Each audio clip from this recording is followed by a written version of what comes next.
al rechazar la propuesta para convocar al Senado a un periodo extraordinario para abordar los nombramientos del INAI, el lacayo del señor X, Jorge Álvarez Maínez de Movimiento Desahuciado, argumentó con falacias que es un tema que requiere seriedad, es un debate político y jurídico. Acompañamos el planteamiento aquí hecho y que el periodo extraordinario se extienda para que se hagan todos los nombramientos pendientes en el Senado de la República, espetó. Añadió que según él es una falsedad que no sea facultad de la Corte intervenir en decisiones del Legislativo y el Ejecutivo y que se trate de un asunto de nosotros y el Ejecutivo, pues se disque vulnera un derecho consagrado en el artículo 6 constitucional de los ciudadanos. Finalmente dijo con alarmismo que hay más de 4.800 solicitudes pendientes de acceso a la información que no pueden ser transparentadas y se les niega de manera absurda e impune. Tras escuchar al mandadero de Dante Delgado y lacayo de Claudio X González, la diputada Lidia García Anaya de Morena le respondió y expuso contundente que es sorprendente la actuación de la Corte, su presión sin sentido y el trato intimidatorio de sus resoluciones. Es lamentable que la ministra presidenta admita órdenes judiciales para favorecer los intereses de grupos pequeños, minoritarios, olvidándose de los mandatos constitucionales y de la división de poderes. Además, preguntó tajante sobre la supuesta urgencia y trascendencia para la nación el que se nombren las dos vacantes del INAI y si eso es transparencia. ¿Acaso son tan importantes las designaciones del INAI? ¿Y dónde quedan los 76 nombramientos pendientes? Y más aún, los que hay en el Poder Judicial, porque la Corte no se ha manifestado en ello. Estamos a favor de la transparencia y la rendición de cuentas y de los procesos legítimos, finalizó contundente. Veamos enseguida cómo el mandadero de Dante Delgado y lacayo de Claudio X González es despedazado por la diputada Lidia García por usar los nombramientos del INAI para atacar a AMLO. Celebro que aquí haya voces sensatas que piden que este sea un debate de altura. Es un falso dilema.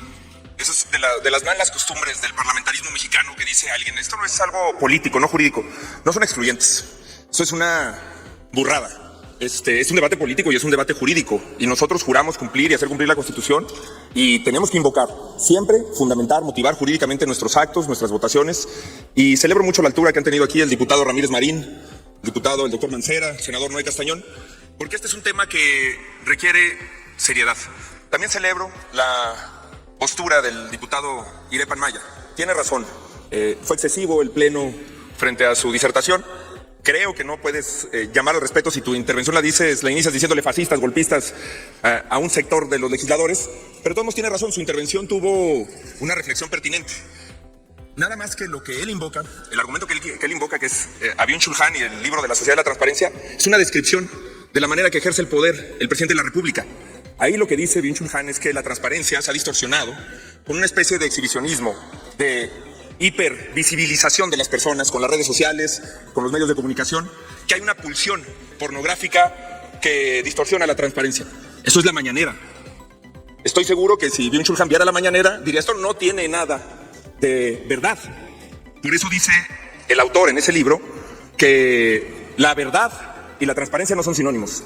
Y sí, tenemos a un presidente que se hiperexhibe, pero siempre se oculta.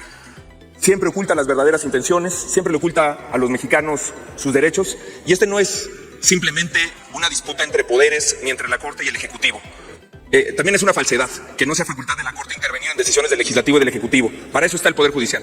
Pero aún más es una falsedad y reproduce este debate autorreferencial que se trate de nosotros y el Ejecutivo. Lo que se está vulnerando es un derecho constitucional, el derecho consagrado en el artículo 6 constitucional de las mexicanas, de millones de mexicanas, de esos que dicen representar, de acceso a la información pública. Hay 4.800 solicitudes pendientes que no pueden ser tramitadas, solicitudes de transparencia, de acceso a la información, y que le estamos negando de una manera absurda, de una manera impune, y que tiene que ver con un derecho de esas personas. Ese derecho no nos pertenece a nosotros y sí le pertenece tutelarlo a un juez. Muchas de las cosas que hemos logrado en este país en distintos niveles ha sido por la intervención de los jueces y por supuesto que muchas veces sus decisiones tienen que ser contramayoritarias. Esa es otra burrada, decir, no, es que a un poder democrático un juez no le puede decir qué hacer. Por supuesto, un poder democrático decidió que hubiera esclavitud. Un poder democrático electo democráticamente decidió que las mujeres no votaran. Un poder democrático electo democráticamente decía a las personas con diferente orientación sexual no se les inscribe en el Seguro Social. Y fueron jueces valientes que fueron también dando precedentes para esos derechos. Son los jueces los que defienden a nuestros hermanos migrantes en los Estados Unidos. Por supuesto que los jueces pueden tomar decisiones que vayan contra poderes electos democráticamente, porque haber sido electo por una mayoría no es una licencia para matar, no es una licencia para atropellar los derechos de las personas y en este caso el derecho de millones de personas al acceso a la información y a la transparencia. No puede ser que en esta situación no haya una seriedad y un mínimo decoro en referirse a esas personas y a su legítimo derecho. Y por supuesto que Movimiento Ciudadano acompaña el planteamiento que aquí se ha hecho, que el periodo extraordinario se extienda, que se hagan todos los nombramientos en el periodo extraordinario. Hay mucho tiempo de aquí a septiembre para hacer un largo periodo extraordinario que agote los nombramientos que tiene pendiente el Senado de la República. ¿Es cuánto, presidente? Con la venia de la presidencia. Me resulta sorprendente la actuación de la Corte, su presión sin sentido y el trato intimidatorio de sus resoluciones. Es lamentable que la ministra presidenta, una mujer con una amplia trayectoria, admita órdenes judiciales para favorecer los intereses de grupos pequeñitos, minoritarios, olvidándose de los mandatos constitucionales y de nuestra tan valiosa división de poderes. Les recuerdo, poder legislativo, poder ejecutivo y poder judicial. ¿Cuál es la urgencia? ¿En verdad es trascendental para nuestra nación que se nombren las dos vacantes del INAI? ¿Realmente esto es transparencia? Esto es aclarar toda la corrupción que se ha dado en sexenios anteriores. ¿Cuáles han sido sus resultados? ¿Dónde están sus resultados del INAI? ¿Acaso en las sesiones del INAI se terminó con la opacidad, con la corrupción, con la falta de transparencia en la gestión de sexenios pasados? Les recuerdo Acción Nacional, o más bien no les recuerdo, les recomiendo 2 libros, El Amaciato y Felipe el Obscuro. Y al Partido Revolucionario Institucional les recomiendo La Casa Blanca y el caso Viuda Negra, la corrupción de Enrique Peña Nieto. Ustedes que tanto quieren al INAI, pues promovamos la transparencia. Y estas son investigaciones periodísticas. ¿Dónde estaba el INAI? Permítame, diputada. ¿A dónde estaba? Diputada, porque la diputada Carolina está levantando la mano, quiere hacer uso de la palabra. ¿Con qué objeto? Para preguntarle a la oradora si me permite hacer una pregunta. Claro. Le pregunto a la oradora si acepta la pregunta. Adelante, presidente. Tiene 1 minuto para hacerla y 2 minutos para responder, adicional al tiempo que tiene.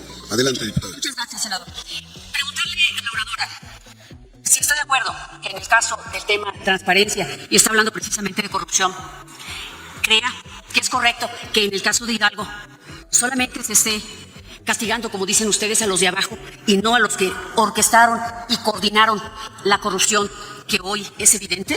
¿Usted cree que eso es correcto o que debieran ir por todos? ¿Y cuál sería en este caso el papel del exgobernador, que por cierto hasta hoy es priista? Preguntarle, porque ustedes llegaron al poder diciendo que iban a combatir la corrupción. Y segundo, ¿usted sabe quién nos está mandatando para que se haga el extraordinario y se cumpla con una función constitucional? Gracias por su respuesta. Adelante. Gracias, presidente. Pues contestarle a mi compañera diputada y también hidalguense, igual que yo. Diputada, tú eres parte precisamente del PRI corrupto de Hidalgo. Un PRI que duró 93 años en el poder y que hicieron lo mismo hasta que salieron. Y que terminamos con esa parte hasta el 2018, que les ganamos las 7 diputaciones federales, que las ganó Morena. Y en el 2021 les ganamos 6 de 7. Solamente una ganaron con nuestra compañera diputada. ¿Sí? Compañera diputada priista. 1 de 7. ¿Por qué la pregunta? ¿Por qué el comentario? Pues efectivamente, de manera desafortunada, en Hidalgo siempre se ha castigado a los de abajo. Y tenemos ejemplos. Desde Francisco Olvera, ¿cuántos compañeros de abajo están en la cárcel? Y él goza de total impunidad.